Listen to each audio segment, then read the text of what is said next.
Hello everyone, and welcome back to another episode of the Current Connect series. In today's episode, we are diving into the latest developments in the world of international relations and security for the month of June. So, let's get started. In the first topic, we will delve into the recent developments in India-US relations as our leaders met for a crucial 3-day state visit, right? So before that, let's talk about why is this meeting so significant. Well, the two nations share a comprehensive strategic partnership rooted in common values of democracy, mutual interests, and united front against terrorism, isn't it? First, let's talk about trade. In the fiscal year of 2022-23, the bilateral trade between India and the US surged to a staggering $128.5 billion. And US is the largest export destination for India. This growth reflects the robust economic ties between these two nations. Defense cooperation is another significant area. The US recognized India as a major defense partner in 2016, and after that, it led to several key defense logistic agreements like LEMOA, COMCASA, and BECA. Both the nations regularly engage in joint military exercises such as Yuddha Abhyas, Vajra Prahar, Malabar exercise, and RIMPAC to enhance their interoperability and strategic collaboration. Also, let's not forget that the Indian diaspora, which is nearly 4.9 million in the US, is the second largest immigrant communities in the United States. And their contributions are remarkable, as we already know. Right? Now, let's discuss that what the outcomes of this state visit, right? First, an interagency-led strategic trade dialogue was launched, focusing on export controls and technology transfer, fostering trade ties even further, right? Then, a memorandum of understanding on semiconductor supply chain and innovation partnership was signed, which will pave the way for the technological advancement in the semiconductor industry. In the world of telecommunications, a public-private joint task force led by India's Bharat 6G and the US's NextG alliance was formed. And their mission is to develop an open radio access network system which will promise more affordable data and communication technology. And in the realm of quantum technology, the Indo-US Quantum Coordination Mechanism was established, and it aims to foster collaboration among industry, academia, and government, which will propel both the nation towards a comprehensive quantum information and science and technology agreement, right? And a new initiative called Innovation Handshake was started to connect the startup ecosystem of the two countries, which is to support the US-India initiative on critical and emerging technology, or otherwise known as ICET. This setup, that is the ICET, was formed in January 2023 to strengthen and broaden the defense industrial cooperation and strategic technological partnership between the companies and economic institutions of the two nations. Along with this, an agreement was inked to co-produce the GE F414 jet engine, which will be used in the HAL aircraft, and it will also strengthen the India's defense capabilities, right? And speaking of defense, India is set to acquire 31 high-altitude, long-endurance, unmanned aerial vehicle, or the UAVs, named General Atomic MQ-9B drones from the US. The US-India Defense Acceleration Ecosystem, or the INDUS-X, was also launched in this meeting, which will facilitate the joint defense technology innovation and co-production of advanced defense technology. But perhaps the most exciting development is India's participation in NASA's Artemis Accord. This sets the stage for advanced astronaut training for the Gaganyaan mission and potential missions to the International Space Station and Lunar Gateway, which is an upcoming NASA-led international lunar orbital station for the Artemis astronauts, right? And the accord was established by the US State Department and NASA in 2020. It sets common principle to govern civil exploration and use of outer space, the moon, the Mars, comets, and asteroids for peaceful purposes. So, that is a comprehensive coverage of the key outcomes of the recent visit of the Prime Minister to the US. Next, this year marks the 30th anniversary of the Vienna Declaration and Program of Action. So let's dive into the main features of this groundbreaking declaration. First, it affirmed the universality, indivisibility, and interdependency of human rights. This means that human rights are not confined by borders, but they apply to all people everywhere. The declaration also emphasized the right of self-determination, allowing nations to freely determine their political status and pursue their economic, social and cultural development. But perhaps one of the most significant aspects was the commitment to fight against impunity or crime. And this led to the establishment of International Criminal Court, which is a beacon of hope for justice worldwide. So what did this declaration set in motion? It recommended the creation of the United Nations High Commissioner for Human Rights, which plays a crucial role in promoting and protecting human rights worldwide. It urged each state to consider creating their national action plan for protection of human rights, which is a significant step towards ensuring human rights at the grassroots level or the local level. It also affirms the principle of the Universal Declaration of Human Rights, which was a document signed by countries in 1948 that set a common standard for human rights worldwide. Together with the International Covenant on Civil and Political Rights and the International Covenant on Economic, Social and Cultural Rights, it forms the International Bill of Human Rights, right? And it's not just a piece of paper, it's a global commitment. So, and also you can see India, for example, has ratified both ICCPR and ICESCR, which will by embracing the principle of both the documents, right? Remember that the Vienna Declaration and the Vienna Convention are two different things, and don't confuse this with the Vienna Convention on Diplomatic Relations, right? So, moving on. A vision document known as Bangkok Vision 2030 was put forward by Thailand and is set to propel the BIMSTEC towards brighter tomorrow. The aim is to build a prosperous, resilient and open or the pro-BIMSTEC by 2030. Thailand, which is a driving force behind this initiative, hosted the 5th BIMSTEC Permanent Working Committee meeting in September 2022, which has set the stage for the collaborative efforts. But what does the Bangkok Vision 2030 mean for BIMSTEC nations? It sets a clear direction and priorities, charting out a course for BIMSTEC collaboration to address challenges and seize the arising opportunities in the coming decade. Now let's take a closer look at the BIMSTEC itself.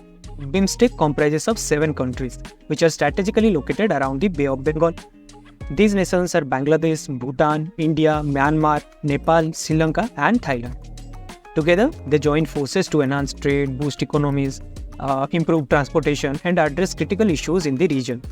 So from trade and investment to energy, tourism, agriculture, technology and more, BIMSTEC is a testament to the power of regional cooperation, isn't it? And up next is the development that Iran is recently joining the Shanghai Cooperation Organization or the SCO. And this expansion of SCO, led by Indian Prime Minister and other leaders, underscores the collaborative desire or the collective desire for a more representative and a multipolar global order. Regional security and connectivity have become the central to India's growth, right? And they also address the critical challenges including counter-terrorism of efforts and regional dynamics such as China's assertive push through its Belt and Road Initiative, right? But first, let's understand how SCO came into existence. It all began in 1996 with the Shanghai 5, which was a group of countries comprising of Russia, China, Kazakhstan, Kyrgyzstan and Tajikistan. Their focus was on regional security, border troop reduction and counter-terrorism.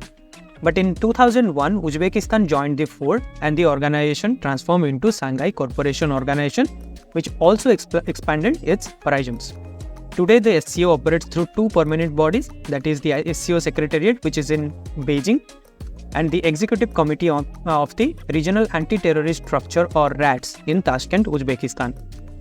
Now, SCO's core objectives revolve around building mutual trust, for fostering cooperation in politics, trade, economy, research, technology, and culture. Moreover, the SCO has a grand vision to preserve peace, security, and stability in the region while contributing to the establishment of a new international political and economic order. Now let's explore why Iran's induction into the SCO holds such a big significance. Okay, so for India, Iran's entry into the SCO supports its aspiration to diversify trade routes, especially bypassing Pakistan through the Chabar project in Iran. This strategic move allows India to engage in trade with Central Asia while navigating away from China's Belt and Road Initiative. Moreover, India's historical partnership with Iran and shared concerns about terrorism emanating from Pakistan and Afghanistan amplify the significance of this alliance, right? Next up, Economist Intelligence Unit, or the EIU, has come up with its most livable cities in the world 2023 ranking.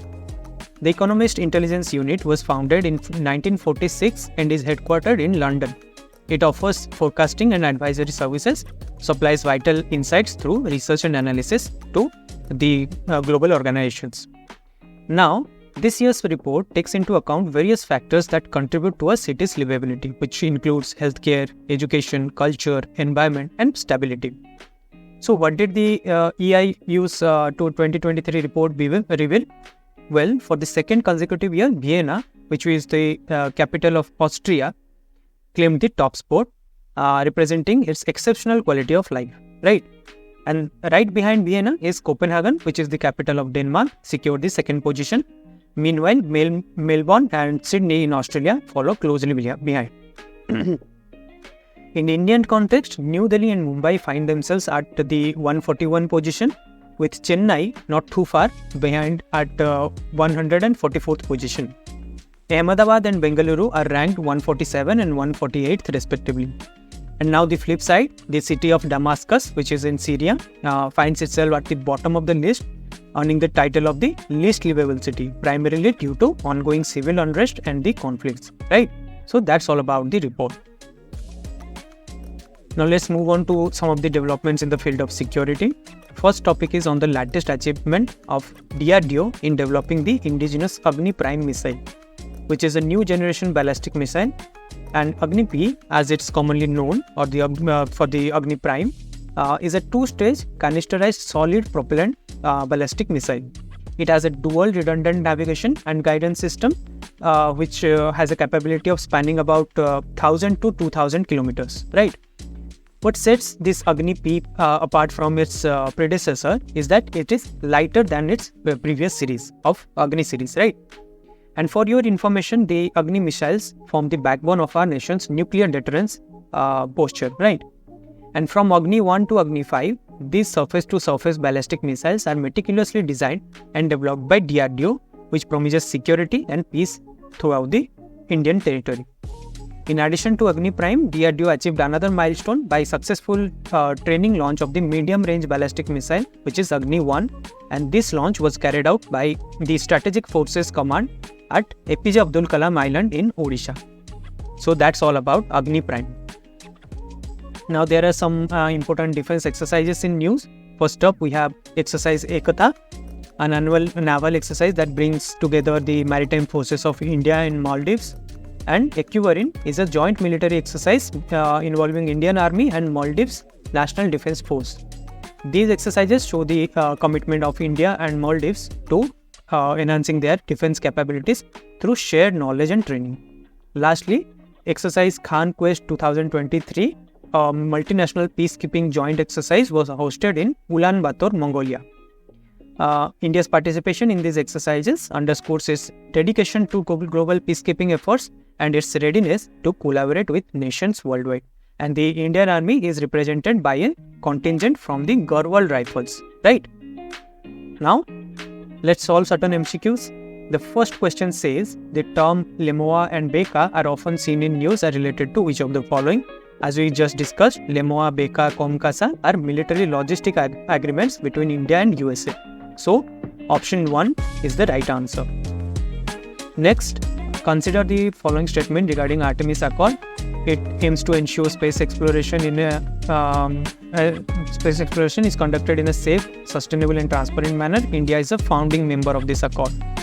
Okay, so Artemis Accord ensures that space exploration is conducted in a safe, sustainable and transparent manner and in full compliance with the international law, that is the Outer Space Law Treaty.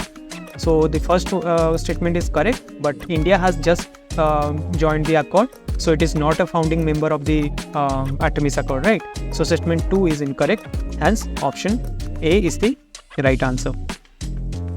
Next, the question asks which of the following pairs of countries are BIMSTEC member countries, and the right answer is option 2, Bangladesh, Bhutan, India, Myanmar, Nepal, Sri Lanka and Thailand. Next, with reference to Shanghai Cooperation Organization, consider the following statements. It is a permanent intergovernmental international organization. Heads of State Council is the top decision-making body of SCO. Afghanistan is one of its member states. So, both statement 1 and 2 are correct, but Afghanistan is not a permanent member of SCO, rather it has an observer status. So, statement 3 is wrong. So, option A will be the right answer. And that brings us to the end of this episode of Current Connect series. We hope this episode has provided you with valuable insights and knowledge about these crucial matters. Stay tuned for more updates in our next episode, where we will keep you informed about the latest development in various fields. Thank you for joining us, and until next time, stay curious and keep exploring the world around you. Thank you.